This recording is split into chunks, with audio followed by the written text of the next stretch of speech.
France et la question syrienne. Alors, pour parler de la France et la question syrienne, j'avais invité 3 personnes, dont une est absente, M. Jean-Paul Chagnolot, qui vient d'être opéré et qui m'a demandé de vous présenter ses excuses. Il doit se reposer cette semaine. Et comme vous le savez aussi, nous avons annoncé que cette séance est dédiée à la mémoire de Vladimir Glasman, notre ami indéfectible, ami de la Syrie et des Syriens, qui est décédé il y a peu. Et j'ai invité pour lui rendre hommage 2 de ses amis proches, Madame Isabelle Auxerre et Monsieur Ignace Dall. Isabelle Auxerre, vous la connaissez, est romancière. Elle est l'auteur d'un livre que je vous conseille. Je conseille d'ailleurs à tous les amis qui veulent comprendre ce qui se passe en Syrie, qui s'intitule « Les couleurs du sultan », un roman où il est question de notre petit sultan syrien, et qui a déjà à son actif une bonne dizaine d'ouvrages, de traductions aussi, et qui a obtenu le prix des libraires, le prix des lectrices d'elle, etc. Et qui était très proche de Vladimir et qui va commencer par rendre hommage. Et puis Ignace Dall, qui est un ancien journaliste de l'AFP, qui a travaillé à Beyrouth, à Amman, au Caire, à Rabat, qui est l'auteur du premier livre, je crois que c'est le premier livre écrit en français sur Hafez al-Assad, et qui s'intitule La Syrie de Hafez al-Assad, paru en 1990 ou 91, je crois.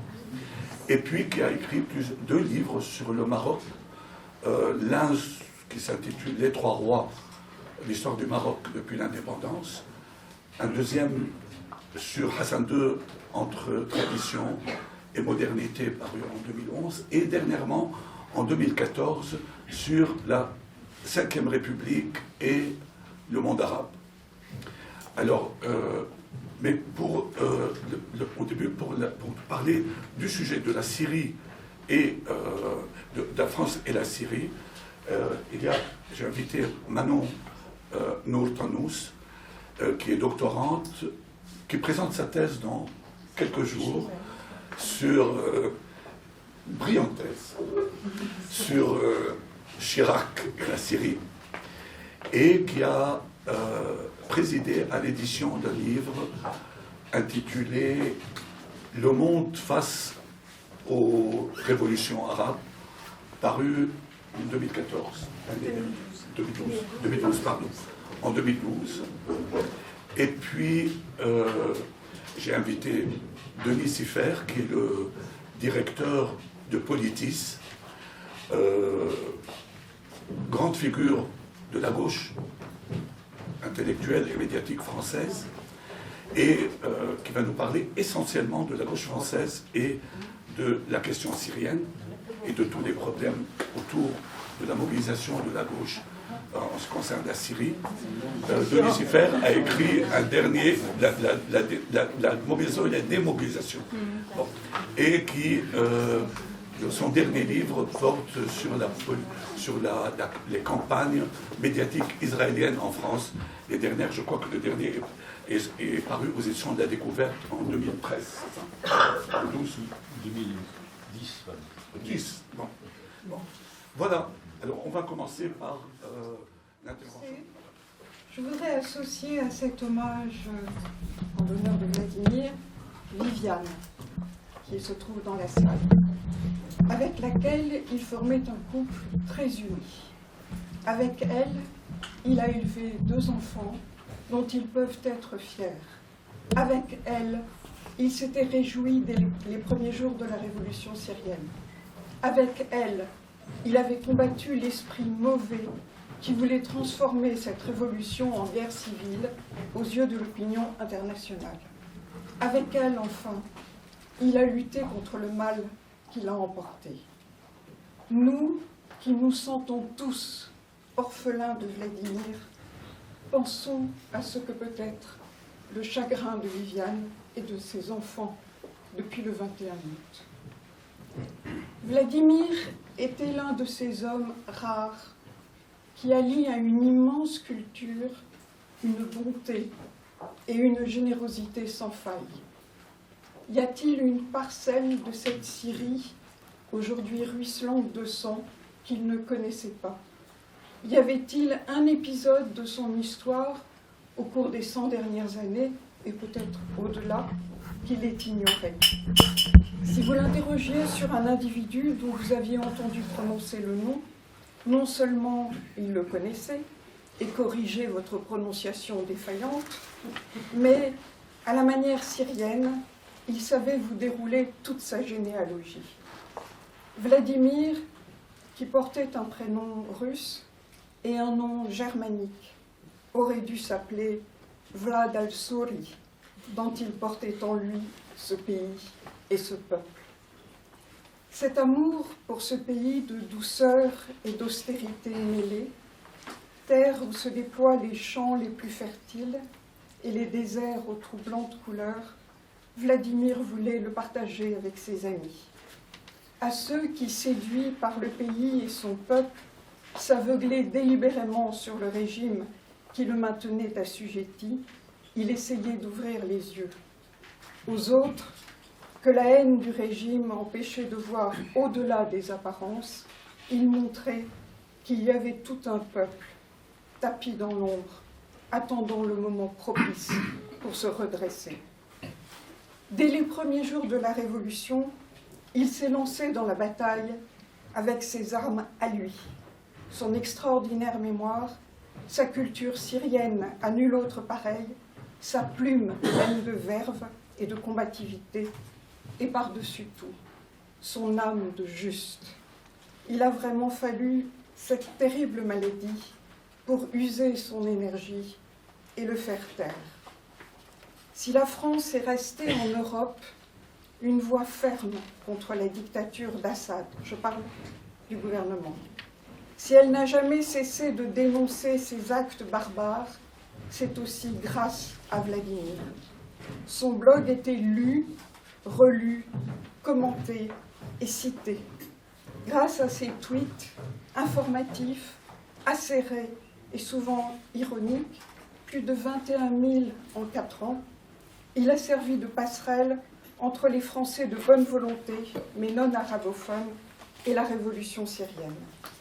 Et qui sait, si la télévision et la radio avaient davantage fait appel à lui, au lieu de lui préférer trop souvent des turiféraires du régime, peut-être y aurait-il moins aujourd'hui de politiciens appelant à un rapprochement avec Assad.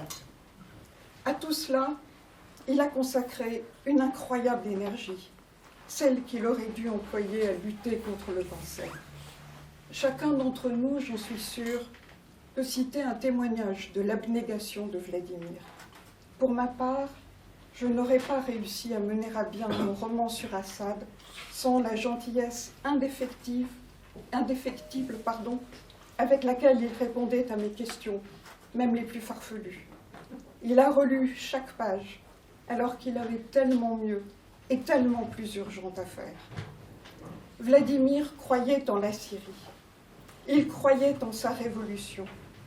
Il croyait qu'à terme, la dictature était condamnée et qu'avec elle tomberait l'État islamique, cette pieuvre entretenue par la barbarie du régime afin de nourrir les cauchemars occidentaux. Il souffrait pourtant, comme chacun d'entre nous, devant le déchaînement de violences quotidiens, mais il appelait constamment à ne pas céder au découragement. Que dirait-il aujourd'hui, en voyant la Syrie vendue à l'encan par le régime, non seulement aux Iraniens, mais encore aux Russes, dans le seul espoir de se sauver? Que dirait-il aujourd'hui devant ces réfugiés syriens qui frappent à nos portes parce que nous ne sommes pas capables de les sauver chez eux et que nous hésitons à accueillir chez nous? Je ne doute pas que dans son blog, il aurait tonné contre l'égoïsme des Occidentaux, et j'ajoute des Français. Et plus encore, j'en suis sûre, contre leur aveuglement continu. Il y a 4 ans, il y a 3 ans, il y a 2 ans, il y a 1 an, leur aveuglement, tout aussi responsable que le régime de la situation actuelle.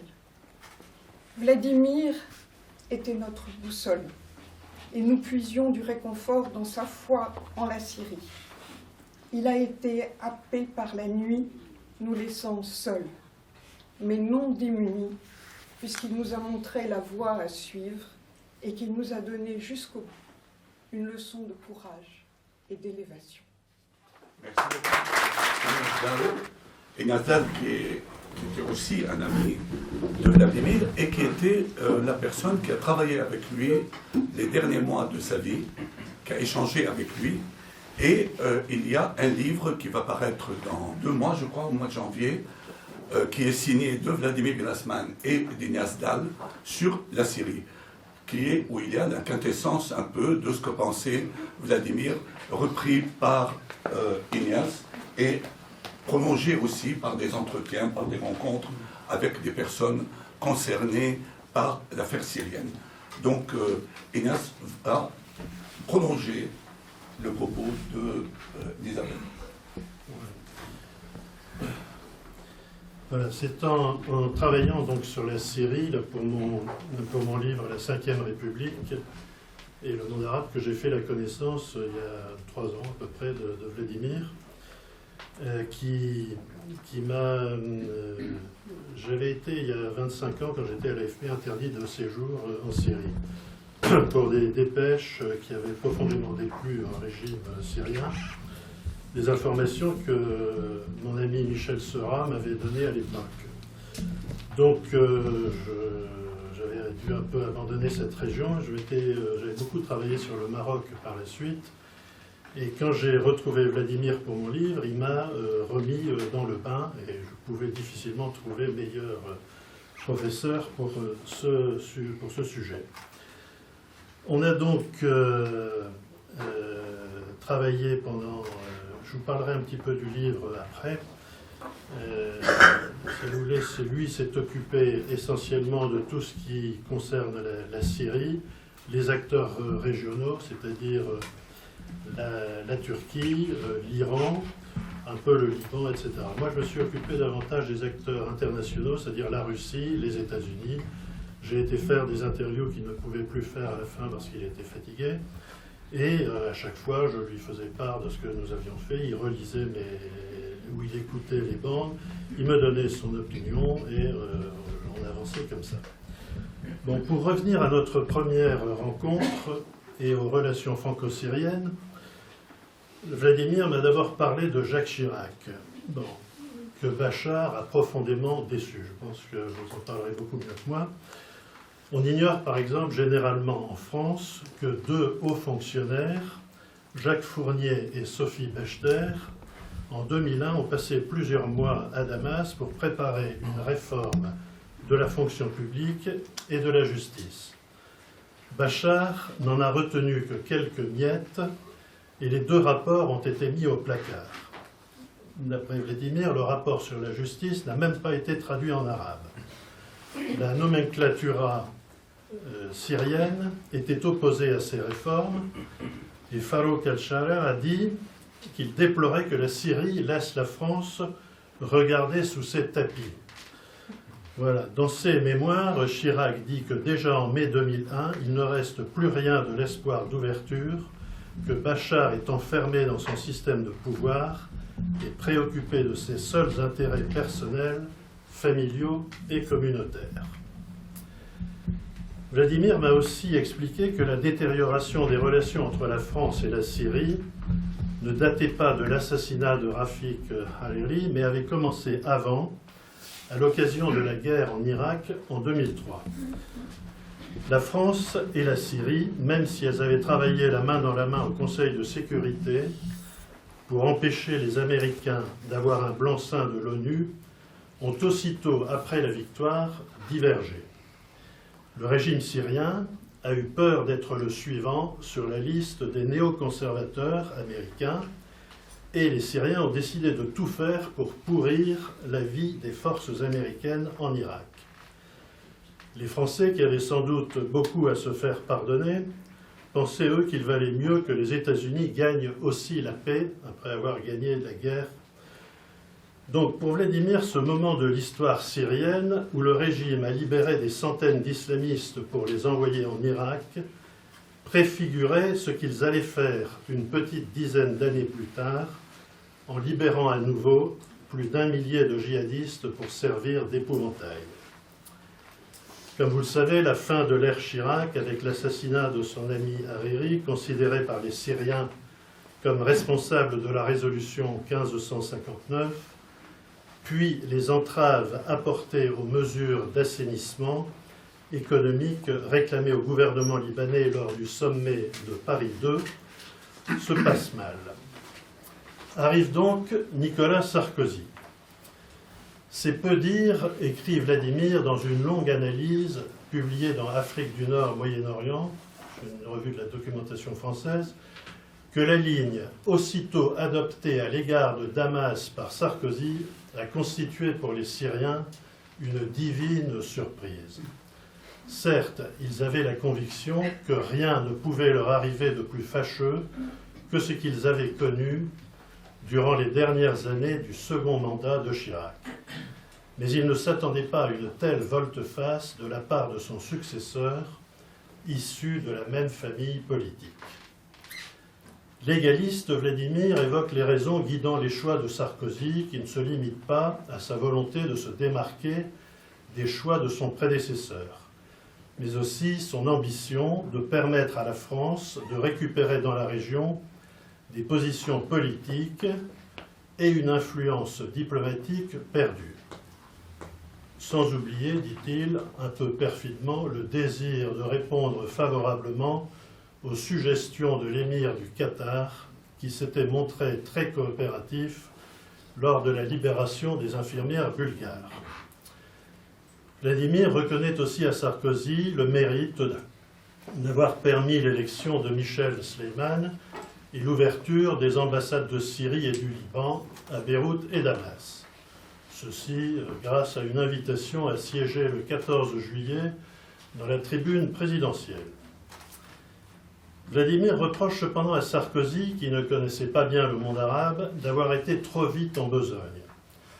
Il est entendu que les affirmations de la Syrie, selon lesquelles la Syrie n'intervient plus dans les affaires libanaises depuis le retrait de son armée du Liban, n'engagent que ceux qui veulent bien les croire. Le retrait de ses militaires ne lui a fait perdre ni ses agents, ni ses alliés, ni ses relais. Sarkozy n'a donc pas compris la politique systématique d'ébranlement et donc d'affaiblissement de l'édifice étatique libanais que la Syrie a mené, visant à modifier les résultats acquis dans les urnes au mois de juin 2009, et favorable donc au mouvement de Hariri, du fils d'Assad, Hariri. Il a eu le tort, Sarkozy, de faire confiance à un régime dont les inquiétudes pour sa propre survie et le fait de n'avoir jamais de compte à rendre à quiconque dans son propre pays justifient le recours à des comportements en complet décalage avec le discours. Respectueux des institutions françaises, Vladimir pouvait cependant se montrer critique quand les représentants de la France commettaient des impairs. Il avait ainsi trouvé plus que maladroit le fait que notre dernier ambassadeur à Damas, 24 heures après son arrivée, reçoive à la résidence et non à l'ambassade Rami Makhlouf et surtout accepte d'aller se promener dans le souk Hamidieh en sa compagnie. Pourquoi se compromettre publiquement dès son arrivée avec l'un des hommes les plus détestés du pays? Pourquoi aussi défendre le régime devant la presse française au cours des premiers mois? Bon, Vladimir reconnaissait toutefois que la tâche du diplomate n'était pas facile. Sur son blog, qu'il alimentait grâce à un réseau étendu de correspondants, grâce à la lecture attentive de la presse arabe et internationale, et grâce aussi à plusieurs séjours effectués à la frontière turco-syrienne pour y retrouver des amis syriens, il a fourni pendant 4 ans des informations précises, étayées d'analyses pertinentes. L'Élysée et le Quai d'Orsay le consultaient régulièrement, et je n'ai pas entendu critiquer le gouvernement français. Il regrettait cependant l'extrême modestie de l'aide française aux rebelles non djihadistes qui, à ses yeux, a accéléré le développement de la mouvance djihadiste. Quand je lui disais, un peu provocateur, qu'on avait l'impression que l'ALS avait pratiquement disparu, il la défendait, disant qu'elle avait un rôle important dans le sud du pays, ce qui est d'ailleurs toujours exact. Il était très sévère avec les Iraniens et leurs provocations à caractère religieux. Il jugeait les milices chiites aussi cruelles que les djihadistes et s'étonnait qu'on en parle fort peu. En revanche, il était indulgent pour la Turquie, qui, selon lui, a fait beaucoup pour les réfugiés et qui est resté longtemps populaire chez les rebelles. Il y avait beaucoup de sujets qui le préoccupaient. Dans les derniers mois, il m'a demandé d'écrire quelques pages sur les Palestiniens de Syrie. Ils sont plus de 600 000, victimes de la double peine, puisque interdits de sortir. Vous savez que les Turcs, à partir de 2011, qui les autorisait à sortir, ont interdit l'entrée en Turquie des Palestiniens. Donc la Jordanie et le Liban, c'est pareil, donc ils subissent le même sort que les Syriens, mais ils n'ont pas la possibilité de sortir du pays. Le peu de générosité de la France, mais cela se passait avant l'arrivée massive en Europe des réfugiés, donc la France qui n'avait alors délivré de l'asile politique qu'à quelques milliers de personnes, l'inquiétait également. Parmi les innombrables recherches qu'il a effectuées, il y a... Isabelle en a parlé, il y a une généalogie de la famille El-Assad avec des dizaines et des dizaines de noms. Je crois que les archives syriennes un jour mériteront d'avoir ce travail qui est absolument extraordinaire. Pour chacun de ses membres, il y a une petite note indiquant la fonction occupée, les faveurs ou les passe-droits dont il a bénéficié, les abus commis et les réactions. On découvre à la lecture de ce travail à quel point le clan Assad a mis le pays en coupe réglée. Par exemple, je vais vous donner un exemple, c'est sur la famille Ahras. Alors, l'un, il s'agit d'un médecin, il s'est marié à Damas en 2008. La noce a suscité de nombreuses critiques. Le lieu choisi et autorisé pour cette manifestation, le palais Azem, appartenant au patrimoine de tous les Syriens, et pouvant souffrir de ce genre de cérémonie auquel il n'est évidemment ni destiné ni adapté. Dans un mail récupéré des ordinateurs de la présidence, Asma Al-Ahras transmet à son mari une demande de libération adressée par sa sœur Sarah. Sa sœur Sarah, entre guillemets, ça doit être une amie. Bon, j'ignore comment il aurait réagi, comment Vladimir aurait réagi aux premières frappes françaises sur des cibles djihadistes en Syrie, qui est d'actualité. En revanche, dans notre livre, figure un passage validé par Vladimir dont je vous lis quelques lignes. C'était donc juste après, enfin quelques jours ou quelques semaines après les premiers bombardements américains en Syrie.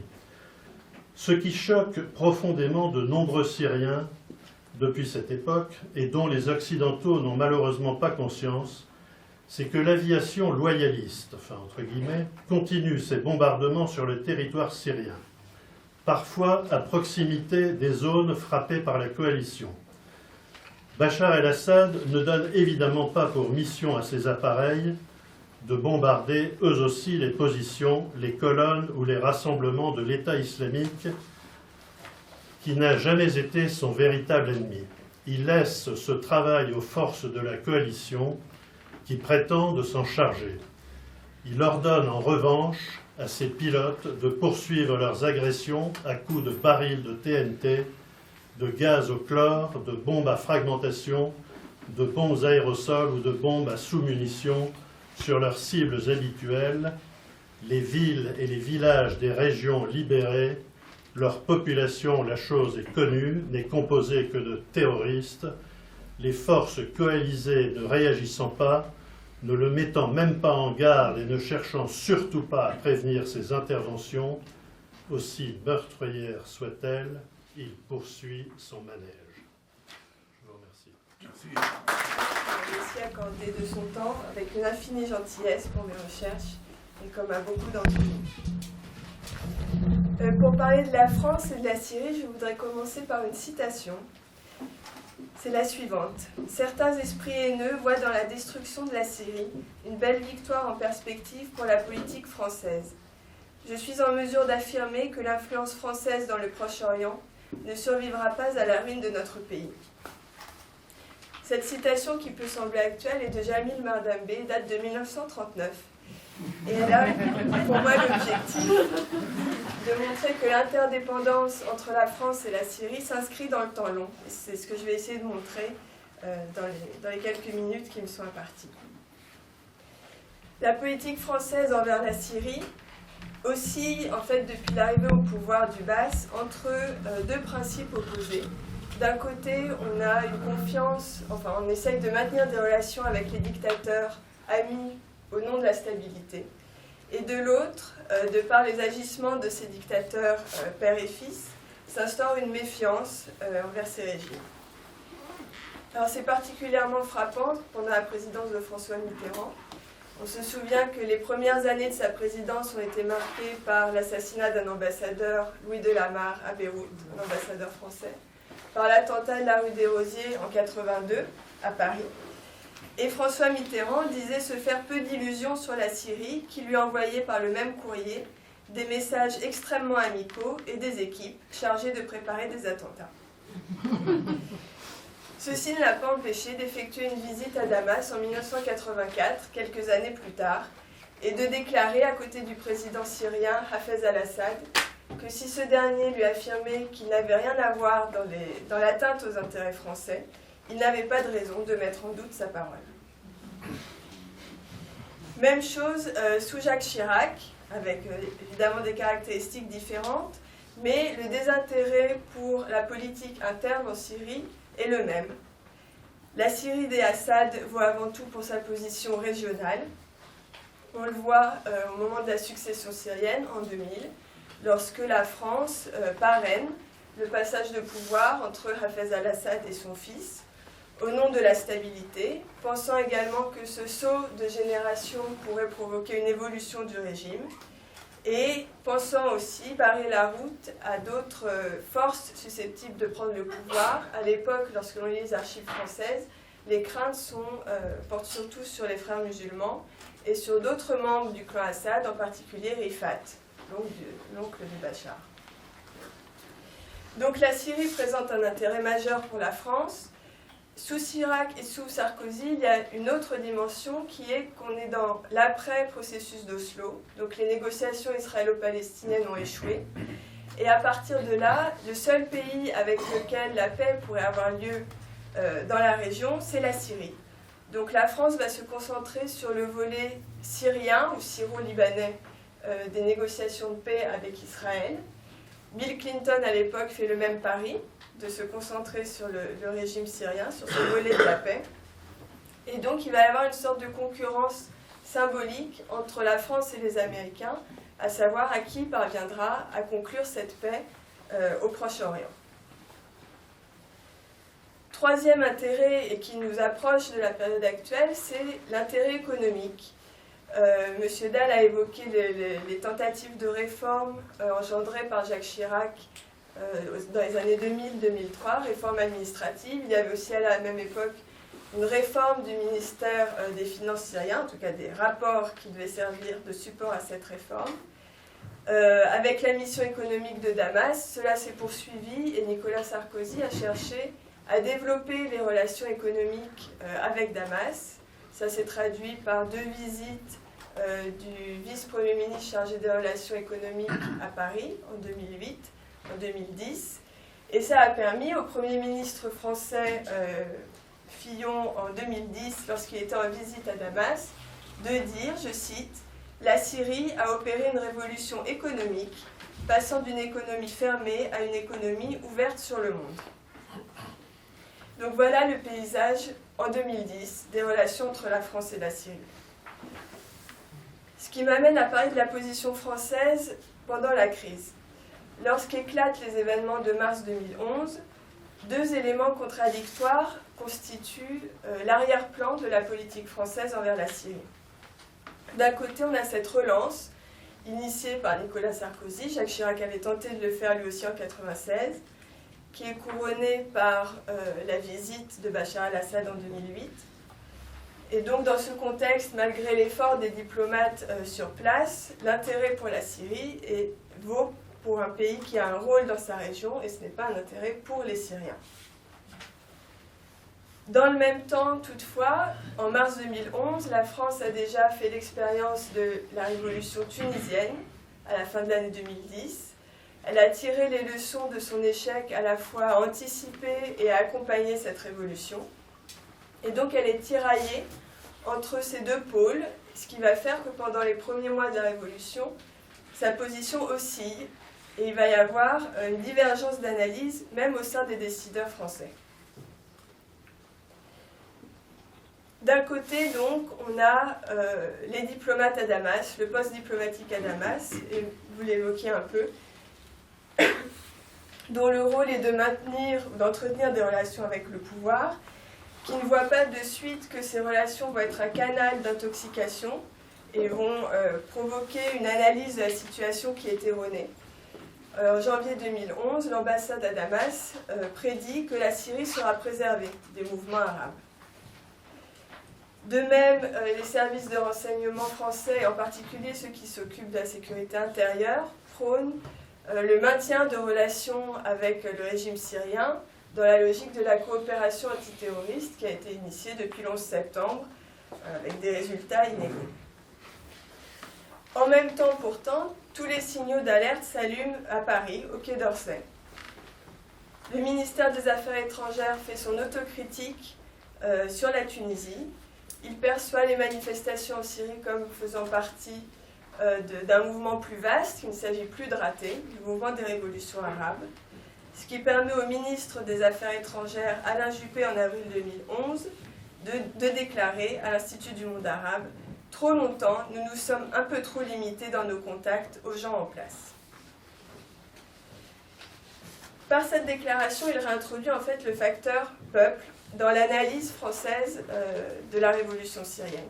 Et le décalage entre le ministère des Affaires étrangères à Paris et les diplomates à Damas va se réduire au moment de la mort sous la torture du jeune Hamza en mai 2011.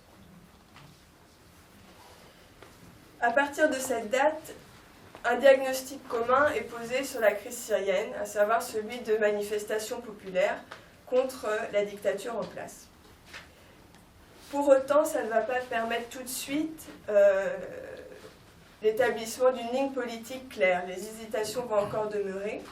Il va y avoir une incertitude sur la politique à adopter, qui tient à une réticence qui est latente à la fois chez les analystes et chez les décideurs français, qui apposent sur la Syrie la grille de lecture irakienne et la grille de lecture libanaise.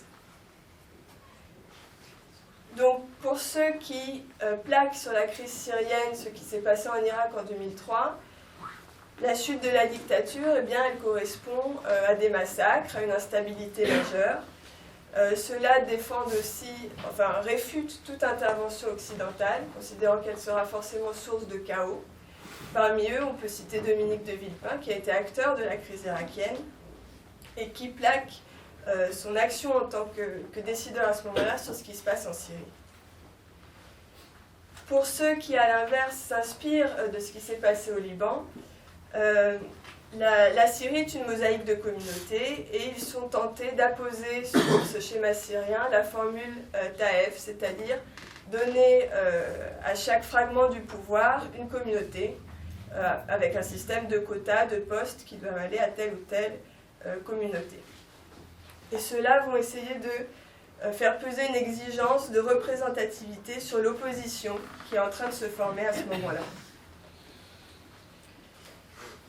Donc, au niveau interne, on a une certaine indécision, pour les raisons que l'on vient de voir, qui est renforcée par la pluralité des opinions en démocratie, et on pourra y revenir, mais ça tranche avec la position de la France sur la scène internationale. Sur la scène internationale, pour Nicolas Sarkozy comme pour François Hollande, il s'agit pour la France de défendre une vision, de défendre une interprétation de la crise, et par là de défendre son rang sur la scène internationale qui à ce moment-là discutée par différentes puissances. On le voit en 2013, François Hollande, lors de la conférence des ambassadeurs au mois d'août, parle de la France comme d'une puissance repère. Une puissance repère, on voit bien que dans ce projet, la crise syrienne, sur laquelle l'expertise de la France est réelle et est reconnue par ses partenaires, cette crise syrienne devient un cas pratique important. Il s'agit d'imposer la vision française à ses alliés, comme d'ailleurs Jacques Chirac l'avait fait en 2000, lorsqu'il s'agissait d'accueillir Bachar el-Assad en France et ensuite chez les partenaires européens, comme il l'avait fait aussi en sens inverse en 2005, lorsqu'il s'agissait d'isoler et d'ostraciser la Syrie. Donc ce rôle actif que la France endosse dès 2011-2012 passe d'abord par une condamnation définitive et dans une certaine mesure prématurée du régime syrien. C'est ainsi que Alain Juppé, en août 2011, se risque à la prédiction en disant que les jours du régime syrien sont comptés.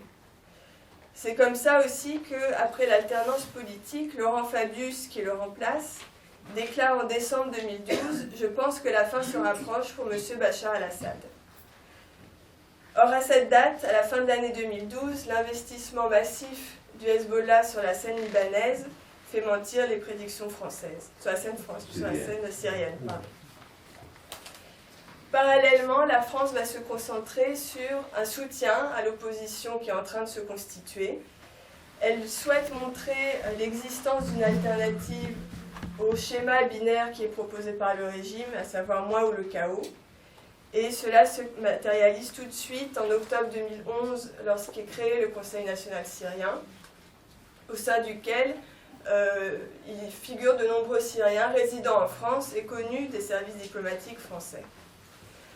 La France va aussi essayer d'imposer des critères d'institutionnalisation à cette opposition, de la rendre légitime sur la scène internationale.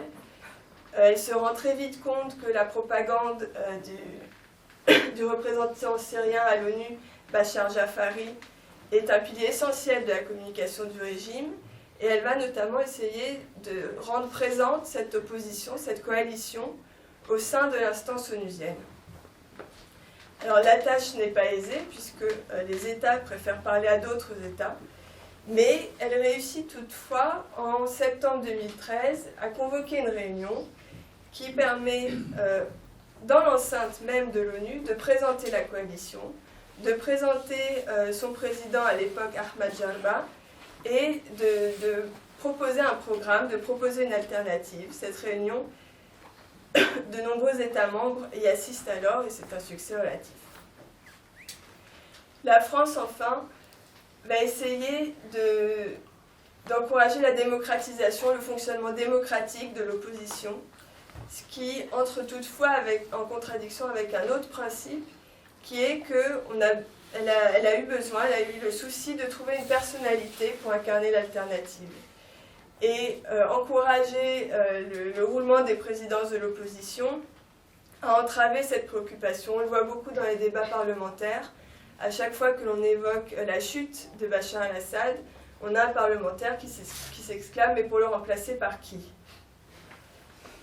Donc, c'est ce que j'appelle le syndrome de Gaulle. On a tendance à réduire parfois l'objectif de la révolution, qui est de changer de système, à une préoccupation qui était de changer de président. Et ça a parfois été un obstacle. Alors le tournant, je crois qu'il intervient à l'été 2013, après les attaques chimiques du régime dans la banlieue de Damas.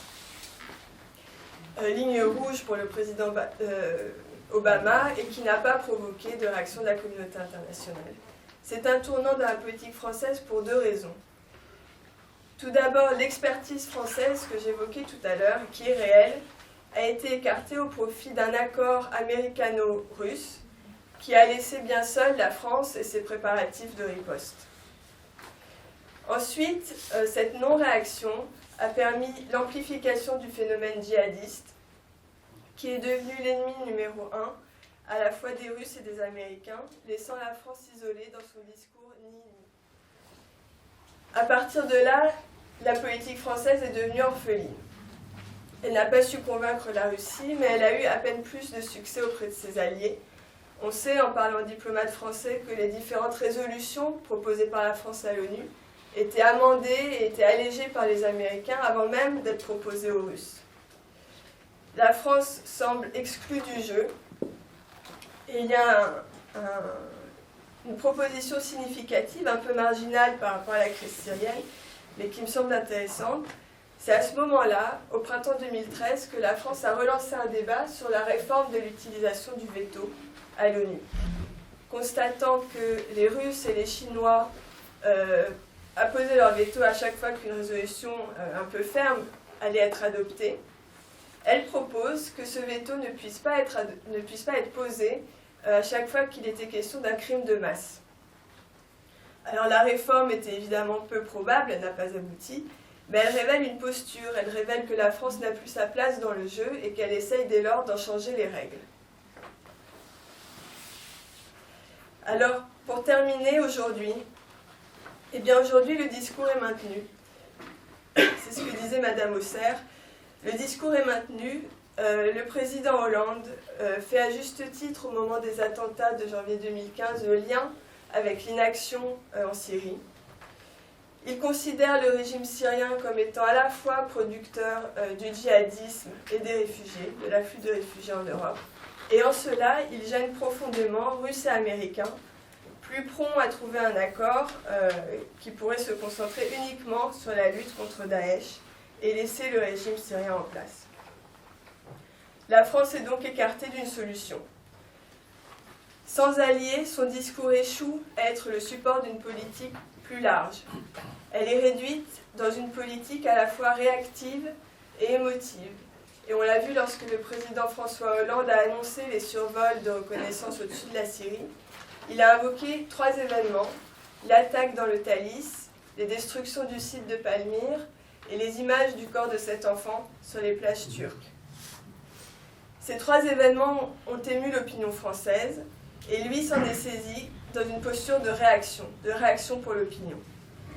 La Syrie est devenue une crise au sujet de laquelle on fait de la politique interne et pour laquelle nous n'avons plus de solution. Merci. Tu connais le problème.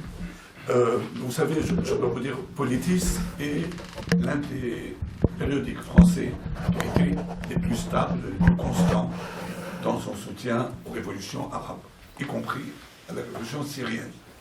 Et il a eu pour cela des protestations d'une partie de ses lecteurs, etc. Vous savez, ceux qui réagissent en général. Et il a tenu bon jusqu'au bout, à partir du principe qu'un régime qui bombarde son peuple ne peut pas être soutenu par les gens de gauche, point à la ligne. Bon. Et or, on sait aujourd'hui qu'il y a des arguments qui courent dans les milieux de gauche, qu'il s'agisse à partir de l'islamophobie générale, à partir du laïcisme dominant en France, etc., pour trouver que notre ophtalmo a de beaux yeux aussi, et que finalement, pourquoi on ne le garderait pas et qu'on ne trouverait pas une solution avec lui, etc. Bon. Donc, j'ai demandé de nous parler essentiellement de la gauche française face à la crise syrienne. Merci Farouk, d'abord pour les mots aimables que tu as eus. D'ailleurs, je dois dire, abonnez-vous à Politis.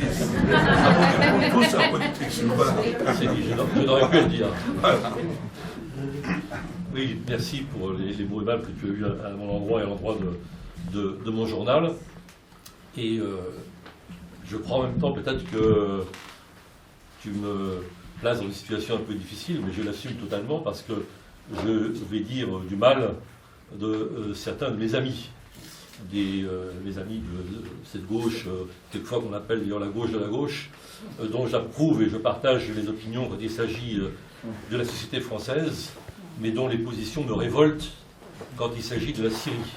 Et effectivement, on n'a jamais manqué de le dire et de l'assumer, parfois pour nos plus grands malheurs, parce que, pour dire les choses clairement, on a des désabonnements sur la question syrienne, on a des protestations très violentes, et effectivement le cap est un petit peu difficile à tenir, mais je crois qu'il y a des moments, disons, dans notre histoire où il faut savoir tenir le cap, quels qu'en soient les désagréments et les inconvénients.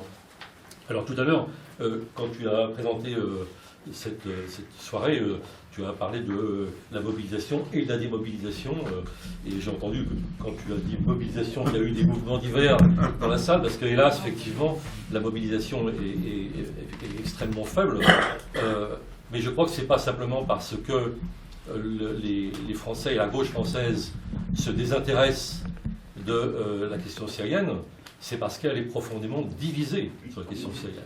Et que c'est insinué au fil du temps un discours qui est un discours évidemment démobilisateur, en tout cas de division.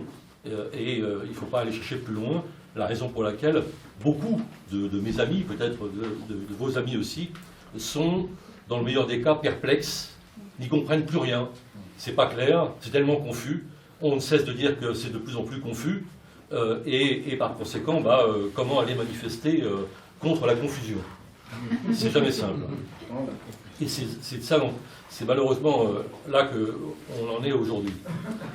Alors je dirais qu'il y a, en gros, je voulais dire d'abord que j'avais moi une relation évidemment beaucoup moins étroite et intime avec ce pays que dans beaucoup d'entre vous, y compris et surtout à cette tribune.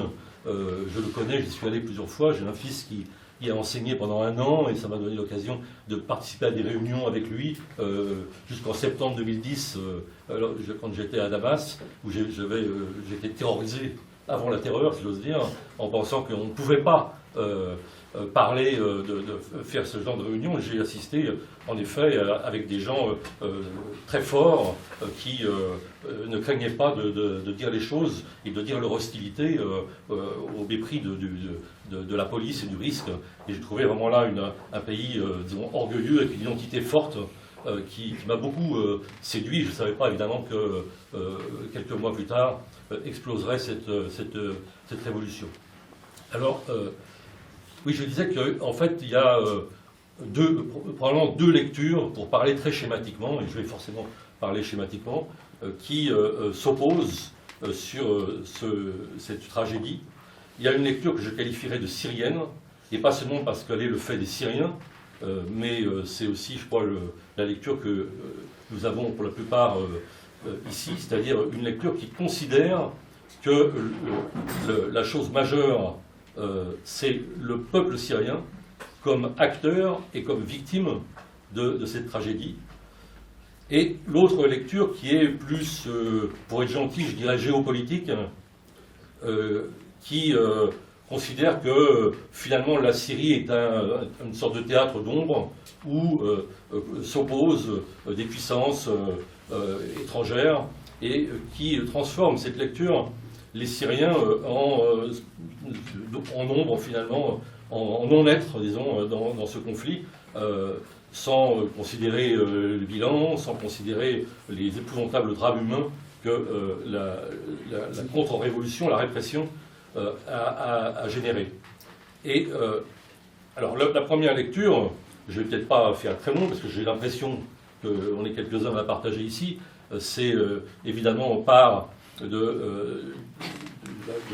en considérant les faits d'un mouvement révolutionnaire qui est parti de Deraa, enfin je pense que tout le monde sait ça mieux que moi ici, et puis de Damas, et d'ailleurs on pourrait presque évoquer la Révolution française, c'est-à-dire que si je ne me trompe pas, dans les premiers jours et les premières semaines, pas plus que la Révolution française ne ciblait le roi, la révolution syrienne ne ciblait, pour en parler, Bachar, et qu'il y avait même quelques illusions sur le fait qu'il allait démocratiser le régime, etc. Mais très très vite, cette illusion est tombée, et elle est tombée dans le sang, avec les manifestations des vendredis et une répression de plus en plus cruelle. Et évidemment, donc, cette lecture, c'est la lecture d'une transformation progressive de ce soulèvement en guerre civile, bien que je me méfie de ce mot parce qu'il a une connotation qui laisserait supposer qu'il y a une sorte d'équilibre des forces, ce qui n'est évidemment pas le cas. Mais effectivement, le processus, on le connaît, c'est un processus de militarisation, un processus de confessionnalisation et un processus en effet d'internationalisation. Et la deuxième lecture, qui, hélas, est celle d'une partie de la gauche, pas la gauche de gouvernement d'ailleurs. Bon, moi qui suis tellement critique avec le gouvernement sur des tas d'autres sujets, ici, c'est pas en effet ce que je leur reprocherais le plus, c'est même peut-être probablement ce qu'ils disent de mieux, sinon ce qu'ils font de mieux, parce qu'ils sont en effet très impuissants dans cette affaire. Mais cette gauche, de la gauche, disons, eh bien, elle a une lecture dite géostratégique qui considère assez peu la réalité des faits, mais réintègre dans son discours des éléments qui préexistent à la crise syrienne, un peu en vrac, et qui sont des éléments qui renvoient à l'antagonisme Est-Ouest, qui renvoient à une résistance supposée de Poutine à l'impérialisme américain. Et d'ailleurs, on voit très bien que cette lecture est également à l'œuvre dans la crise ukrainienne. La crise ukrainienne nous éclaire sur le même genre de discours que la crise syrienne. Heureusement pour l'instant, de façon moins tragique si on compare les bilans, mais cependant c'est la même lecture. Avec donc une lecture que je qualifierais évidemment de tout à fait idéologique, qui introduit des prismes, des grilles de lecture qui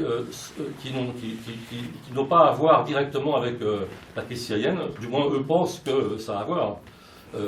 En particulier, je pense que la question du conflit israélo-palestinien n'est pas loin dans cette pensée.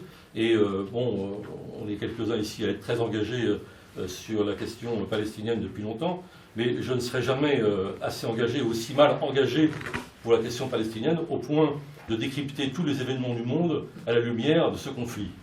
Et donc, ce n'est pas parce que le Hezbollah intervient contre Israël, quand Israël résiste au sud Liban, que je vais me trouver en accord avec le Hezbollah quand celui-ci défend et même sauve Bachar el-Assad. Et ce n'est pas parce que Assad était réputé faire partie du front du refus, c'est une expression qui mérite vraiment d'être plus que réactualisée et qui n'a jamais vraiment été validée par l'histoire, mais enfin c'est comme ça que c'est vécu par certains. Ce n'est pas pour ça que je me sens obligé de défendre un tant soit peu Bachar, et encore moins de voir derrière ce qui s'est passé en mars 2011 la main d'un complotisme d'Israël ou du sionisme ou de la CIA, ou que sais-je encore. Encore une fois, quelques-uns ici n'ont pas encore lu Politis, je les rassure, mon journal est engagé totalement sur la question palestinienne, mais pas au point d'un aveuglement de ce genre. Et ce que je crois que c'est important du point de vue méthodologique, tout ça, parce que la tragédie syrienne nous oblige à considérer les faits, et d'un point de vue journalistique, je pense que c'est toujours absolument indispensable, et à essayer de surmonter les préjugés que nous avons tous, sans doute. Mais les lectures idéologiques ne fonctionnent pas, encore moins, disons là, que partout ailleurs.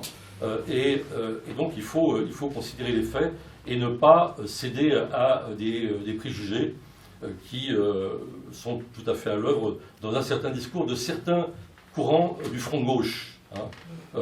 En particulier, bon, je vais faire une ou deux citations. Tout à l'heure, je n'ai pas voulu vous assommer avec des citations, surtout que les deux que j'ai choisies me semblent assez éloquentes pour suffire. Mais bon, en particulier le parti de gauche, avec qui je peux partager des choses sur l'analyse de la société française, mais surtout pas là, et aussi avec le parti communiste, de façon plus timorée, bizarrement, sauf certains articles parfois de l'Humanité, mais où on retombe exactement, disons, dans un tropisme est-ouest, comme si le mur de Berlin n'avait jamais été abattu, et avec un discours qui revient à la fameuse tautologie les ennemis de mes ennemis sont mes amis, et comme mes ennemis c'est la CIA, les États-Unis, le sionisme, Israël, etc., eh bien mes amis sont ceux qui résistent à cela, Poutine, Assad, etc. Voire, parce que j'ai toujours pensé que Assad était l'ennemi rêvé, et Assad a admirablement, père et fils, je dirais, servi cette cause. Donc on est dans cette grille de lecture qui conduit à des choses finalement très paradoxales, parce que on en arrive avec une partie d'une gauche qui généralement est très morale, les mauvaises langues diront moralisatrice même, à en appeler à la réelle politique. La réelle politique, c'est-à-dire que ce qui est honni partout ailleurs dans le monde, ici est flatté, revendiqué, hein, c'est-à-dire finalement Assad c'est le moindre mal, et de toute façon il est là, il faut faire avec. Et comme on n'a pas réussi à le faire partir, au demeurant, ceux qui disent ça n'ont jamais tenté de le faire partir, mais enfin bon, maintenant ça finit par être vrai, il est toujours là, et ben il faut faire avec, et puis en plus il y a la Russie, et donc on ne va pas déclencher, il faut négocier avec tout le monde, etc. etc. Alors, on a là un exemple de réel politique de la part d'acteurs de la vie politique qui généralement invoquent, disons, les grands principes et la morale, ce qui est un grand paradoxe. Et évidemment, on retombe, parce que c'est très utile, là, tout à fait, on s'emboîte tout à fait dans la politique russe, c'est-à-dire d'éliminer complètement dans le discours et dans la considération même du problème les rebelles, c'est-à-dire ce qui est issu plus ou moins directement de la révolution, même s'il y a eu beaucoup de dévoiements, bien entendu, mais on ne considère plus ça, et on ne considère plus que Daesh, hein, le groupe État islamique, pour réduire la crise syrienne à un antagonisme, une dualité entre Bachar el-Assad et Daesh. Et donc là, on retombe sur nos pattes poutiniennes, si j'ose dire, pour avoir cette grille de lecture. À l'intérieur de cette grille de lecture, je dirais qu'il y en a une autre qui n'est pas sans résonance dans la société française, c'est aussi un certain discours sur la laïcité. Un certain discours sur la laïcité. Moi, je suis irréprochablement laïque, mais pas comme Marine Le Pen, peut-être même pas comme Manuel Valls, et pas en tout cas pour en faire un instrument de guerre contre les musulmans en France, que c'est devenu ça. Hein, et en tout cas, je n'ai jamais considéré que Staline était laïque, et pas davantage Bachar el-Assad. C'est pas ça la laïcité. Et donc, en plus, c'est doublement faux. D'abord, c'est pas ça philosophiquement, si j'ose employer les grands mots, mais c'est pas ça du tout, parce que, effectivement, comme ça a été dit, il a ouvert les prisons pour libérer les djihadistes, et il a instrumentalisé la confessionnalisation et la communautarisation. Et donc, à aucun titre, il peut revendiquer ça, mais je pense qu'au fond de la pensée politique d'un certain nombre de mes amis, il y a ce discours sur on est dans une guerre mondiale contre le djihadisme, et tout fait corps finalement dans cette guerre. Bon, Bachar, c'est pas génial, mais enfin bon, il serait du bon côté de. Alors c'est-à-dire qu'on ne lit pas du tout ce que j'appelais tout à l'heure la lecture syrienne du conflit, qui est au contraire, disons, avec un continuum et un lien de cause à effet. On nie, disons, le lien entre la cause et la conséquence, on sépare complètement les deux, alors que Daesh, le djihadisme, etc., c'est en partie, bon, il y a évidemment la question irakienne, la question de l'invasion américaine de 2003, etc., mais en partie le produit, disons, de la violence de répression de Bachar. Donc on va flatter la cause pour prétendument combattre la conséquence. Et hélas, on en est là. Donc, je vais simplement vous lire un cas, si j'ose dire, comme on dit un cas clinique presque, c'est-à-dire deux citations. Alors, j'ajoute que j'ai parlé du front de gauche, mais j'ai des amis d'autres courants de front de gauche qui, ensemble... Qui est le meilleur. Hein, C'est nos amis. oui, qui est dans cette salle, et ils sont évidemment tout à fait d'accord, je suppose, je n'ai pas trop dit de bêtises, avec ce que je disais ici, et ce que nous sommes quelques-uns à penser, et pas du tout avec ce que je vais lire, mais ce que je vais lire, voici, c'est de Jean-Luc Mélenchon, hélas, le 16 janvier 2014, le 16 janvier 2014, il disait, après avoir encouragé la population syrienne à se soulever, les États-Unis occultent le rôle des monarchies dans la fabrique des djihadistes. Alors, ça me laisse un peu pantois parce que c'est là l'idée vraiment du complot. C'est les États-Unis qui ont encouragé, et il n'y a pas un mouvement. Là aussi, on a un grand paradoxe. C'est-à-dire que cette gauche, finalement, qui considère habituellement très affectivement le peuple, les peuples, etc., là, occulte complètement le peuple. Le peuple n'existe plus. C'est un jeu et le peuple n'est plus qu'une marionnette, un jouet entre les mains de puissances, notamment la CIA, bien entendu. Ça va. Mais voilà, j'ai mieux ou j'ai pire. Le 8 septembre, le même auteur déclare... 2015 Pardon ? 2015 2015, oui, tout récemment, donc il y a 15 jours. Il faut cesser de s'appuyer sur les rebelles syriens, dits modérés, soit ils sont les alliés de fait de la branche syrienne d'Al-Qaïda, soit ils sont inaptes au combat, et dont les armes finissent régulièrement dans l'escarcelle des djihadistes. Alors, c'est une phrase qui est terrible, parce que inapte au combat, je sais pas, j'ai vu récemment Retour à Homs, par exemple, je ne sais pas si vous avez sans doute vu ce film, quand on voit l'héroïsme et le courage de ces gens, oser dire ça ici à Paris, ça me fait mal, mais voilà. Et puis, les rebelles dits modérés, bon, alors, effectivement, on a affaire, quand même, il faut le dire, à ce qu'on appelle en sociologie une prophétie autoréalisatrice. C'est-à-dire que Assad arrive à ses fins, avec l'aide de Poutine et de quelques autres. Effectivement, on a peu à peu djihadisé, disons, la rébellion. Pas entièrement du tout, et il y a encore, en effet, le peuple existe encore, et puis il se soulève encore sporadiquement dans certaines villes, même s'il n'est pas organisé, structuré, etc. Mais ce qui est dit à la fin de cette phrase existe aussi, et il faut aussi le considérer. Les armes finissent régulièrement dans l'escarcelle des djihadistes. Le problème, c'est que là, on a effectivement une lecture tout à fait idéologique, c'est-à-dire extrêmement lointaine, une sorte de survol aérien de la situation, et quand on suit de près ce que j'appelais tout à l'heure la lecture syrienne, à ce moment-là, on voit ce qui se passe réellement. C'est-à-dire qu'en effet, la porosité qui peut exister entre les mouvements djihadistes et les autres courants de la résistance ne sont rien d'autre que l'instinct de survie quand on est dépourvu d'armes, dépourvu d'argent, et on se regroupe et on va vers ceux qui ont à un moment donné les moyens, etc.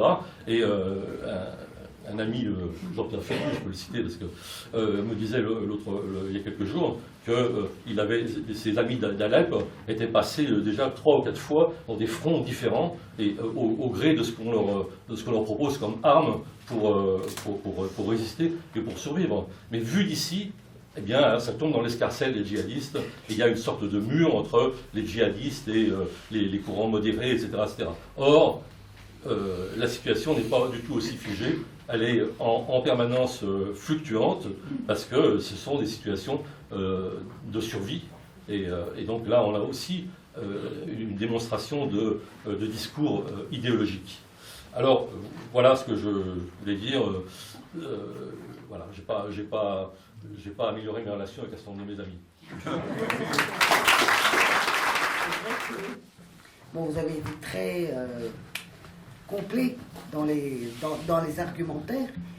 Je voulais vous demander si ça ne gênait pas vos amis avec qui vous êtes en désaccord, que maintenant la lecture de la droite, voire de l'extrême droite française sur la Syrie est absolument calquée entre l'extrême droite et l'extrême gauche, notamment dans un pro-poutinisme vibrant.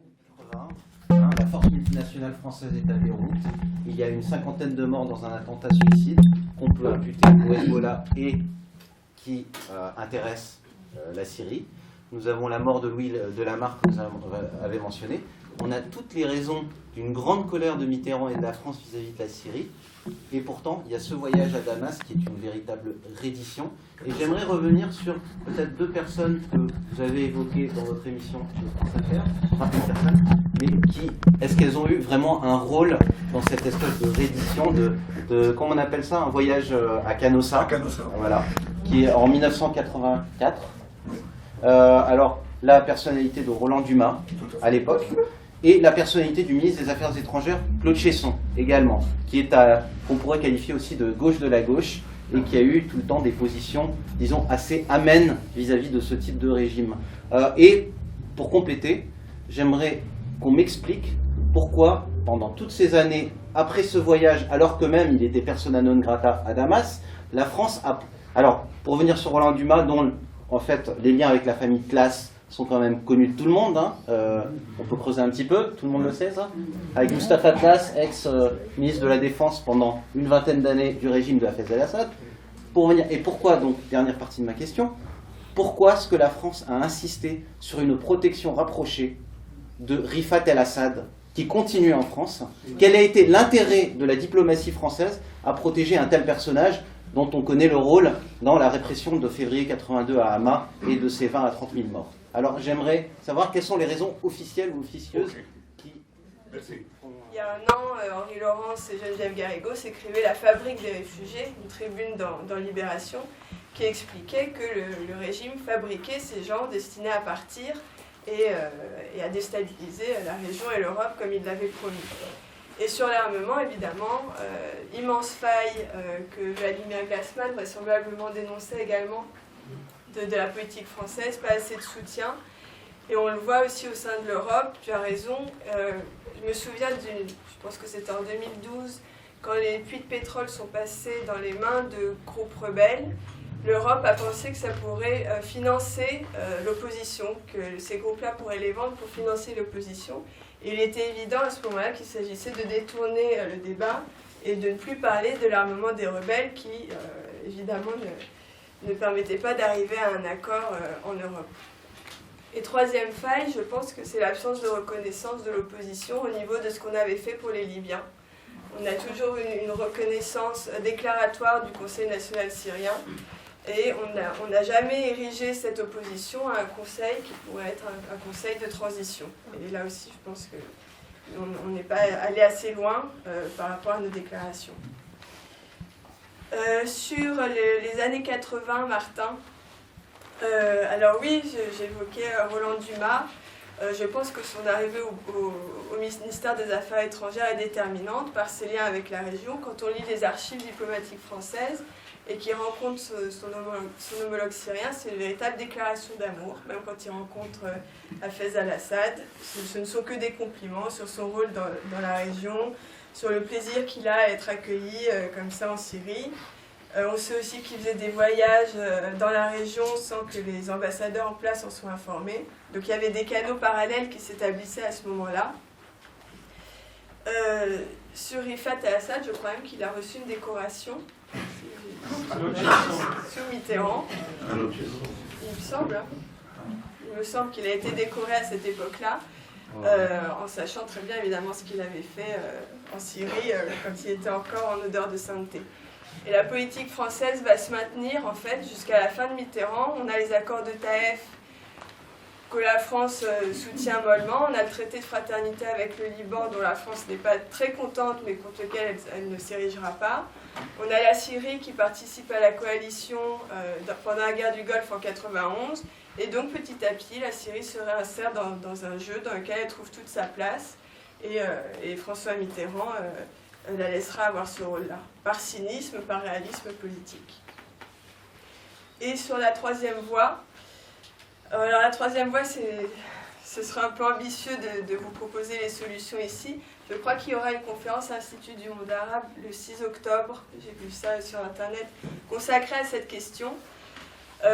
Une des solutions me semble être de faire une zone protégée au nord de la Syrie qui permettrait, sans intervention des forces occidentales au sol, ce qui serait à mon avis une erreur dans la configuration actuelle, qui permettrait de soutenir des forces rebelles qui pourraient, vous évoquez cette question de flux, rejoindre des groupes non djihadistes, puisqu'ils auraient les fonds, les armes, qui pourraient constituer des unités, je ne dirais pas laïques, mais dont les valeurs pourraient correspondre à ce qu'on défend ici. Mais ça peut, hélas, pas se faire avec une résolution de l'ONU, puisqu'on a les vétos russes et chinois. L'OTAN est très en retrait sur cette question-là. Les Turcs ne veulent pas y aller seuls. Et à nouveau, la France est isolée, même si c'est une option, je crois, qui a un moment circulé au ministère des Affaires étrangères. Merci. Tu veux ajouter quelque chose sur ça? Tu as des choses sur ça? Non.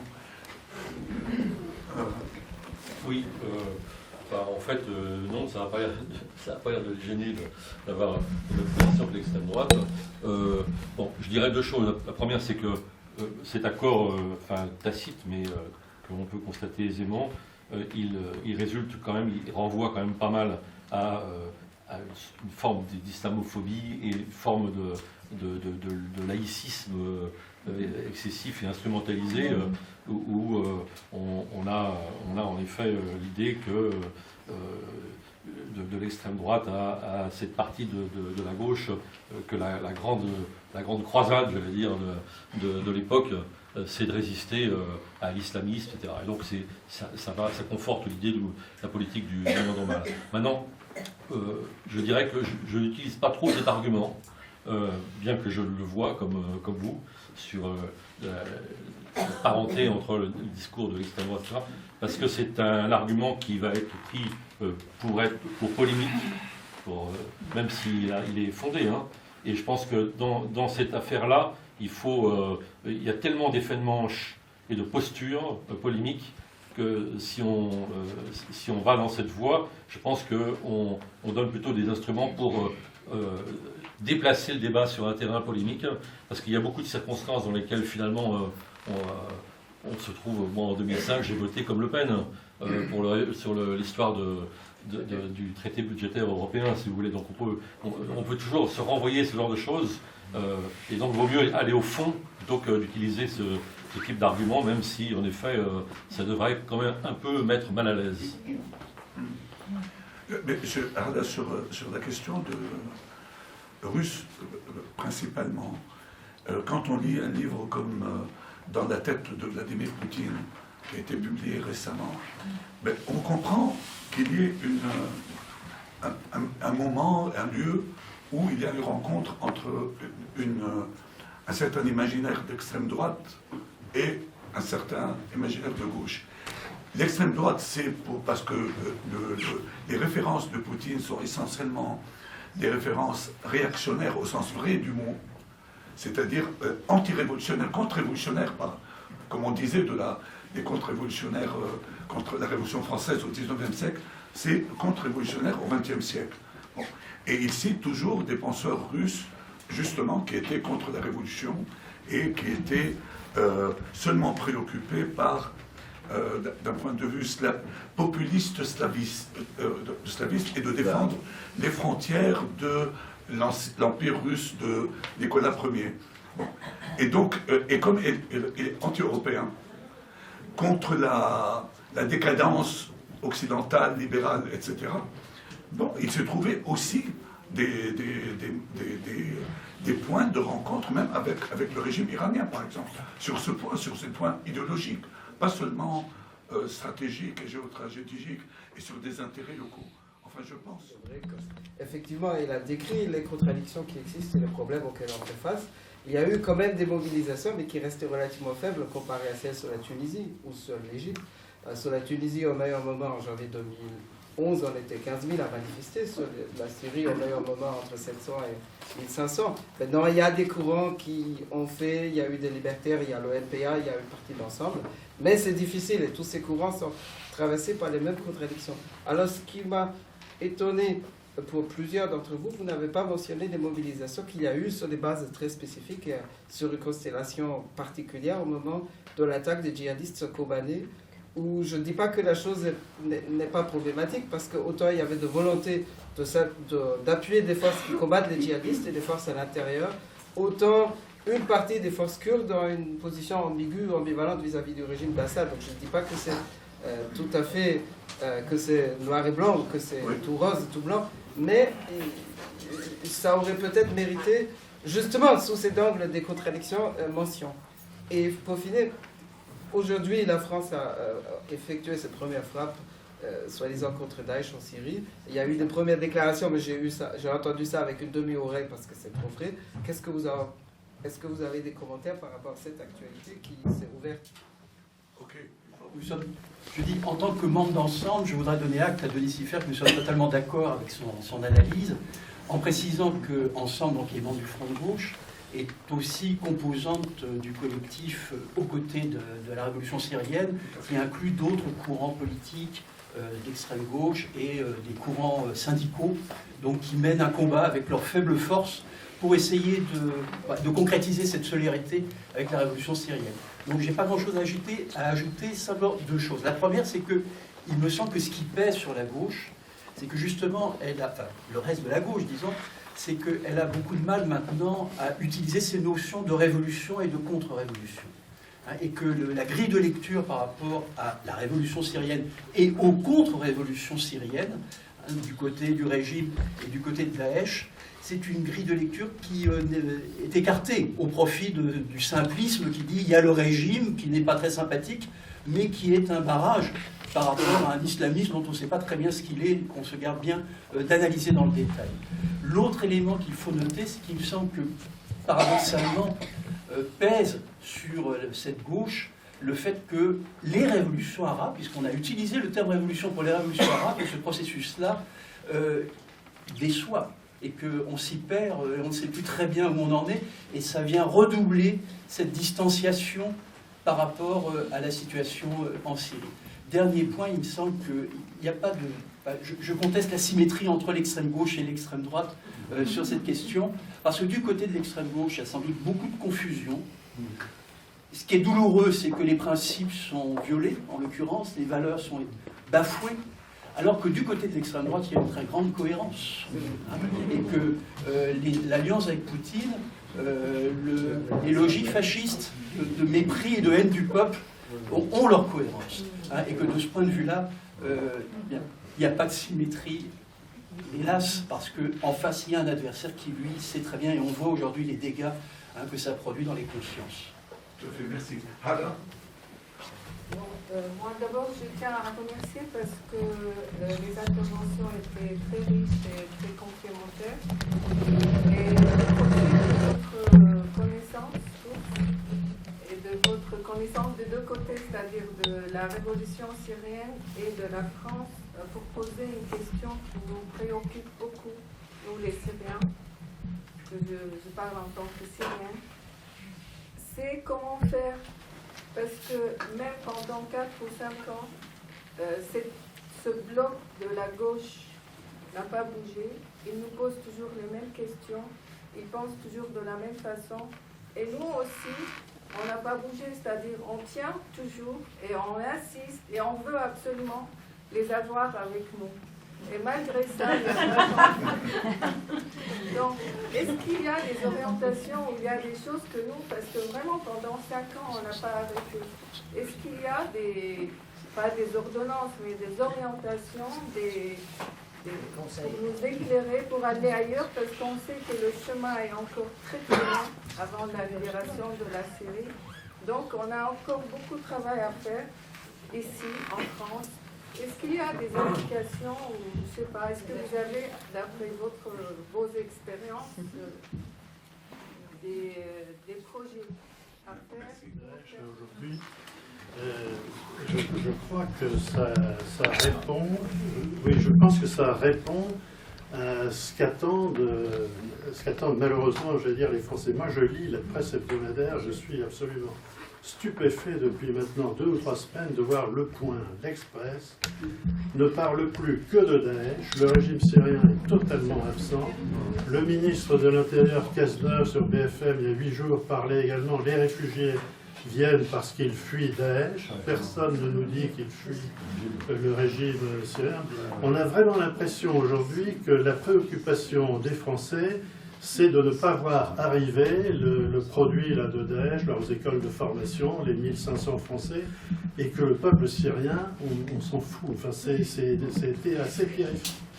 Moi, je vois une évolution dans la presse hebdomadaire, par exemple. Bon, je ne lis pas tout, mais enfin, j'en lis un certain nombre, et je trouve ça inquiétant. Oui, pour rebondir sur les frappes, je pense qu'elles répondent à nouveau à de la politique interne. Voilà. La justification donnée par Manuel Valls et M. Le Drian, c'est la légitime défense, l'article 51 de la Charte. Et donc si on va en Syrie, c'est pour cibler les camps d'entraînement qui vont être des foyers de terroristes à destination de l'Europe et de la France. Donc c'est vraiment de la politique interne. Et pour rebondir sur ce que vous disiez sur les opinions, j'ai lu que 56% des Français aujourd'hui étaient pour une participation de la France, y compris dans une coalition au sol en Syrie. Et donc ce monstre de Daesh mobilise les oppositions, alors qu'en août 2013, après les attaques chimiques, je crois qu'il y avait 64% des Français qui étaient contre toute intervention. Oui. À propos, oui, une seconde. À propos, c'est-à-dire, on est tous conscients ici des carences de l'opposition officielle syrienne. Donc là, il n'y a pas à revenir sur ça. On sait que le discours, qui est un discours discordu, que les divisions internes, que les polémiques internes, etc., tout cela a beaucoup, nuit à l'image, bien sûr, de la révolution syrienne. C'est une évidence. Mais malgré cela, il y a un travail qui a été fait, il y a des articles qui sont écrits, il y a des livres qui sont sortis en France sur le régime syrien, une analyse de la nature du régime, je dirais même, pour prendre un vocabulaire des luttes de classe en Syrie, avant la révolution et qui ont abouti à la révolution, etc. Il y a eu des livres de bonne qualité. Et tout cela passe au-dessus de l'entendement de nos amis du PC ou du Parti de gauche. C'est ça le drame dont parle Alain, je crois. Oui. Une chose est sûre, en tout cas, c'est que les motivations de politique intérieure sont toujours très fortes et malheureusement dominantes. On voit bien que s'il y a un début de mobilisation, en tout cas intellectuelle, et malheureusement pas forcément sur la bonne cible, enfin, je ne dis pas qu'il ne faut pas cibler Daesh, mais effectivement en exonérant complètement de ses crimes Bachar, c'est parce que ça nous vient chez nous. C'est ça qui est terrible. Ouais. C'est-à-dire que ça vient chez nous sous la forme de terrorisme et sous la forme des réfugiés. Et là, on s'empare du problème, et en plus, on s'en empare mal. Mais on s'en empare quand même, mais mal. Et c'est effectivement uniquement... moi, j'ai vu aussi ce sondage, mais bon, les sondages n'ont pas beaucoup de sens. Moi, je crois que méthodologiquement, ils sont bien faits en général en France. Mais je lisais récemment Patrick Champagne, qui est un sociologue de l'opinion, et il disait en fait un sondage suppose toujours que la personne sondée se pose la question qu'on lui pose. En fait, évidemment, si on dit Daesh, il faut combattre Daesh, etc., si on me demande ça sur mon marché quand je fais mes courses, je vais dire bien sûr, allons-y. Mais en fait, personne n'est armé du point de vue de l'information pour répondre à cette question et pour voir en effet que derrière ça, il y a à la fois l'exonération de ces crimes de Bachar et puis probablement en plus tomber dans le piège de Daesh, c'est-à-dire effectivement les croisés anti-Occident, et là on va alimenter leur recrutement, et probablement qu'on va peut-être tuer des djihadistes, mais ils vont en recruter beaucoup plus encore. Donc on est dans quelque chose qui est de la démagogie pure, uniquement pour satisfaire en effet des échéances de politique française. Ok. Ah non. Monsieur Siffer, Ce déni de droit, ce déni du peuple et ce déni pour les Syriens de se révolter. Alors qu'on avait reconnu ce droit pour les Tunisiens, les médias s'étaient emballés, pour les Égyptiens on s'était emballé, pour les Yéménites on s'était enthousiasmé, alors que dès qu'on est arrivé à la question syrienne, il y a eu une espèce de blocage total. Et je n'ai pas réussi, à travers l'ensemble de la littérature, de tout ce que j'ai lu, et Dieu sait que j'ai suivi les révolutions arabes, à comprendre pourquoi on dénie aux Syriens ce droit de dire non à un dictateur. Ça, c'est la question principale, qui rebondit d'une certaine façon sous forme de remarque à ce qu'a dit monsieur tout à l'heure, en disant les révolutions arabes déçoivent. Monsieur, quand je vous entends, je me dis, mais en fait, personne ne vous a rien promis pour les révolutions arabes. On ne nous a pas promis que 2 ans après, ce serait vraiment le beau temps, la démocratie, l'égalité, la fraternité et le bonheur partout dans le monde arabe. Donc, quelque part, ça c'est sans compter le fait que si les révolutions arabes ont déçu, à un moment donné, c'est vrai, quand on rattache les observateurs des situations, nous verrons très bien que c'est très lié à ce droit de déni à la Syrie et au peuple syrien de se soulever, puisque très rapidement on a eu Sisi, on a eu dans la foulée de l'appui à Bachar, Sisi est revenu, etc. etc. Voilà. Donc comment vous le lisez, ce déni, notamment dans la gauche, ce déni de peuple? C'est comme si le peuple syrien n'a pas existé. Mais à part les analyses et les avis, qu'est-ce qui va se passer? Plutôt, est-ce qu'il y a quelque chose à faire? Est-ce que vous pouvez, les têtes pensantes ou les écrivains, les journalistes, est-ce que vous pouvez faire quelque chose? Est-ce que nous pouvons faire quelque chose? Ou bien on va regarder résigner, désemparé? La solution sine qua non, c'est que voilà, tout le monde va nous imposer qu'on revient après 4 ans de désastre dans ce pays massacré, sans rentrer dans tout ce qui s'est passé dans ce pays maintenant, vous savez tous. Donc après tout ce qui s'est passé, on revient à la case départ. La solution, sine qua non, c'est avec Bachar el-Assad. Et ça va nous être imposé. Et on n'a que nos yeux à pleurer. Ou on peut faire, nous, quelque chose, ou vous, ou quelqu'un d'autre. Est-ce qu'il va y avoir quelque chose, à part d'analyser, de faire des conférences, de donner son avis sur la situation? Est-ce qu'on peut aller crier dans la rue? Est-ce que, je ne sais pas, dites-moi, est-ce que, moi je suis prêt, mais j'ai l'impression que, en fait, est-ce que vous ne pensez pas finalement que c'est cette prophétie, ou plutôt cette crainte que nous avions dès Genève 1, de voir que finalement le régime, avec le soutien inconditionnel et très, entre guillemets, argumenté de manière autoritaire de la Russie, que finalement on allait dire que face au régime, il n'y a que des terroristes, et qu'aujourd'hui finalement on voit que les États-Unis, ils font leur petite cuisine, leur entente très sournoise avec la Russie. La Russie, elle débarque ses forces, ça fait 3 semaines, mais ce n'est que maintenant qu'ils commencent à dire oui, mais on va voir, on va peut-être discuter avec eux. Et même François Hollande, il a dit à un moment donné, il est possible qu'on ait besoin de discuter avec Bachar. C'est bon, c'est clair, c'est-à-dire qu'on a tout compris là, c'est-à-dire qu'en fait ce qui s'est passé, c'est exactement ce que le régime a voulu faire et ce que tous ceux qui le soutiennent ont voulu se passe, c'est que finalement, toute cette révolution, tout ce sang, c'est juste parce qu'il y a des terroristes et qu'on va les faire.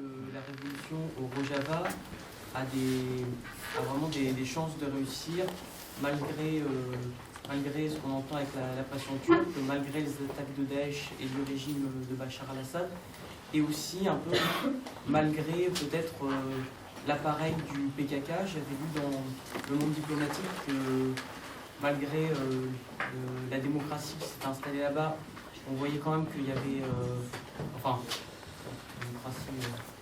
qu'il y avait un peu une pression du parti des travailleurs du Kurdistan, enfin sa branche syrienne en tout cas.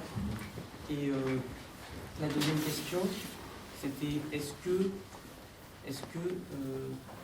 on ne va pas être obligé à un moment peut-être de parler de la partition de la Syrie et de réviser un peu les accords de Sykes-Picot pour la séparation des différents États d'Arabie.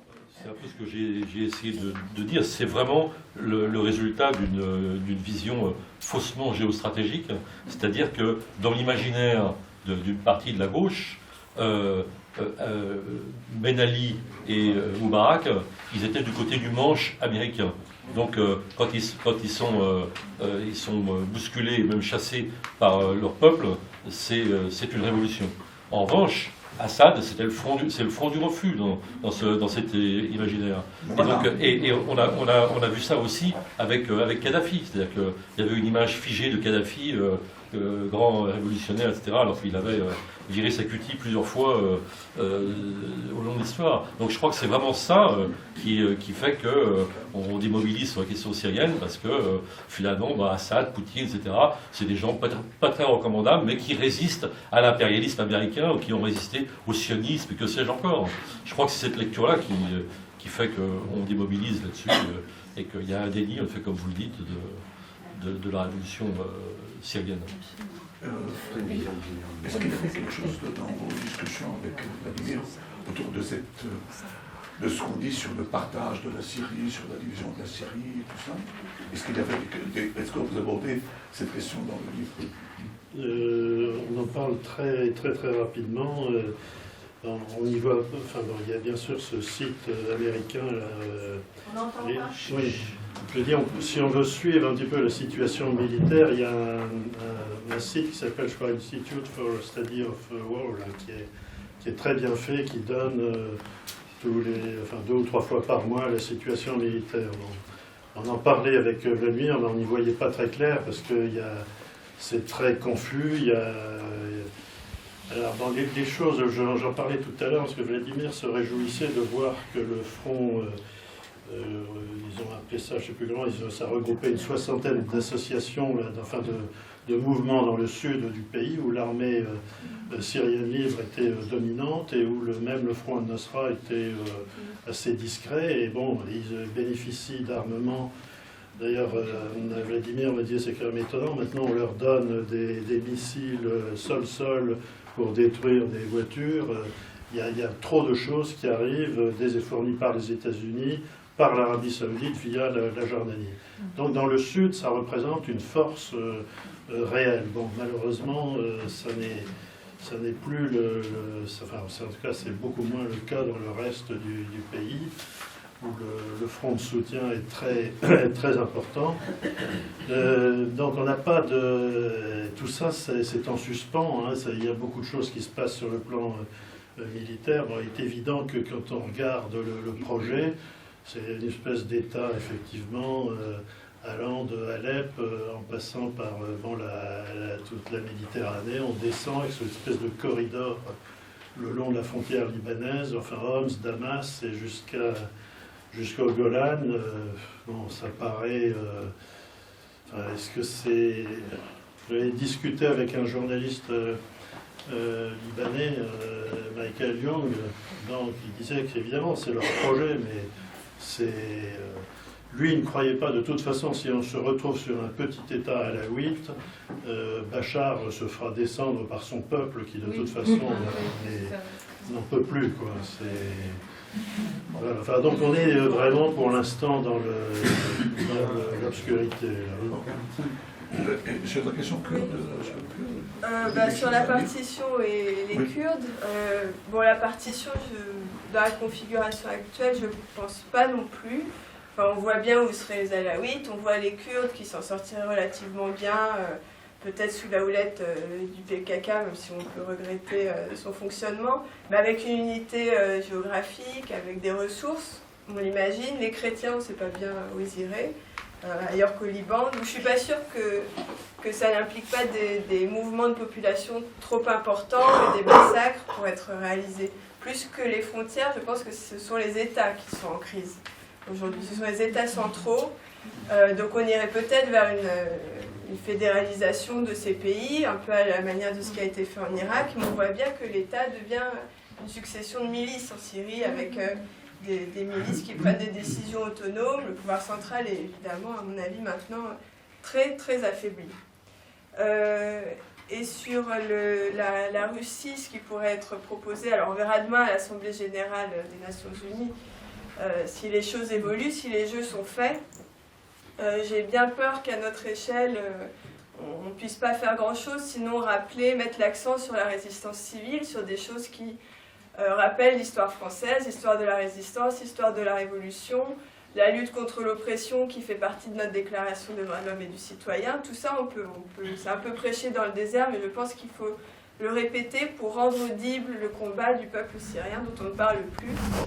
Et c'est ce que je disais aussi dans l'émission que vous avez évoquée, je pense qu'il faut rappeler des chiffres, rappeler que 9 Syriens sur 10 fuient les zones dominées par le régime, que ces réfugiés qui nous arrivent ne fuient pas dans leur majorité Daesh, que 9 civils sur 10 sont tués par les forces du régime et non pas par l'État islamique, pour remettre un peu les choses en perspective, et peut-être que chacun peut le faire dans son entourage, parce que les décisions, hélas, nous échappent. Merci. Youssef, je peux... Oui. Ma compatriote, Youssef Korbach. Oui.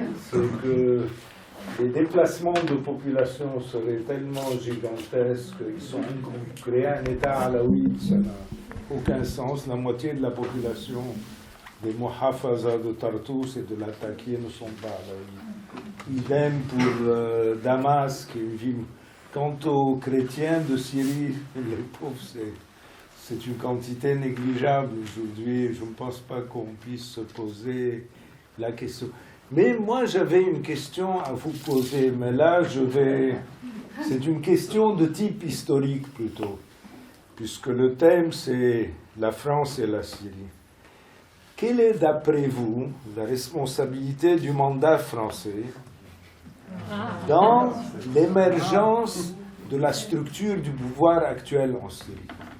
D'après les rares lectures que j'ai faites sur l'époque, l'armée syrienne, sous le mandat français, et ça s'est perpétué durant les premières années de l'indépendance, a recruté des personnes issues des minorités. Donc, aujourd'hui, on pourrait se poser la question, est-ce que la France n'a pas une responsabilité morale aussi par rapport à ce qui se passe? En tout cas, il a une responsabilité dans le renforcement et la cristallisation du confessionnalisme en Syrie, à travers la constitution d'États confessionnels. De toutes les façons, c'est une responsabilité écrasante. Voilà. On n'aurait jamais dû t'accueillir. On prend une dernière. Attends, s'il y a quelqu'un d'autre encore. J'aimerais rebondir sur justement la question des réfugiés. Moi, ce qui me frappe, c'est à quel point on laisse, que ce soit dans les médias ou que ce soit à travers les déclarations politiques en France et en Europe, on laisse très peu parler les réfugiés de ce qu'ils fuient. Et je me demande s'il n'y aurait pas une omerta sur ça, justement pour remettre Bachar dans le jeu. Moi, je trouve ça incroyable. Il y a peu d'articles, il y en a un dans Libération, il y en a un dans le Nouvel Obs, mais il y a peu d'articles qui vont demander, pourtant des réfugiés qui arrivent par milliers, il y en a des francophones, des anglophones, ce serait simple de leur dire, mais que fuyez-vous en Syrie? Pourquoi vous partez de ce pays? Pourquoi vous venez vous installer en France, en Europe? Qu'est-ce qui vous a fait partir? Et moi, ce que je constate, c'est ce que j'appellerais une gigantesque omerta sur la question, quoi. Et je me demande si nous, justement, on n'aurait pas un petit travail sociologique à faire, ou juste d'aller enquêter chez ces réfugiés pour faire porter leur voix auprès de l'opinion publique française et européenne, pour qu'on arrête de voir des politiciens et des médias mainstream répéter comme des perroquets qui fuient Daesh, alors que ce sont des gens d'Alep, ce sont des gens de Damas, ce sont des gens de Homs, de la classe moyenne, des personnes éduquées, qui sortent de gens qui sortent de zones qui sont bombardées exclusivement par le régime et que Daesh ne contrôle absolument pas. Je veux dire, je pense que là, à ce niveau-là, peut-être qu'on aura un travail à faire. Laissez parler les Syriens à ce niveau. Moi, je pense qu'une émotion qu'il a fallu évoquer, c'est l'intérêt. C'est-à-dire les intérêts des uns des autres des forces internationales, qui étaient déjà avant le soulèvement en Syrie, le rapprochement entre Qatar et la Turquie, et le gaz, l'intérêt de passer le gaz à travers la Turquie, à travers la Syrie, la Turquie, etc., qui, effectivement, la Russie s'est opposée en quelque chose dans le scène international. Je ne voudrais pas que cet projet aboutit. Et donc, il faut être un peu... un peu simple pour imaginer que la Russie n'utilise pas l'outil archaïque de l'Assemblée de sécurité pour imposer son loi. Donc c'est évident qu'il va utiliser. Donc ça c'est une question. La deuxième, l'intervention française aux yeux des Syriens, c'est quoi? Il y a Daesh qui a tué 1800 Syriens, ok? Le régime a achevé 300 000. Donc pour les Syriens, le danger c'est pas Daesh. Pour l'Occident, Daesh c'est le danger, mais pour les Syriens, le danger numéro un, c'est le régime. Alors, pour répondre à Ala, je pense que la gauche, elle n'est pas, comment dire, elle est maladroite, et c'est à comprendre. Nous ferons certainement une autre rencontre, et j'espère, s'il vous plaît, et j'espère qu'à la sortie du livre de Vladimir Glassman et de ton livre, de votre ouvrage en commun, on fera une rencontre à laquelle tu participeras aussi si tu nous fais l'honneur d'être avec nous. Bon. Et donc il y a la question qui a été souvent posée aujourd'hui. Enfin, il y a le spectre de Poutine qui planait sur nous.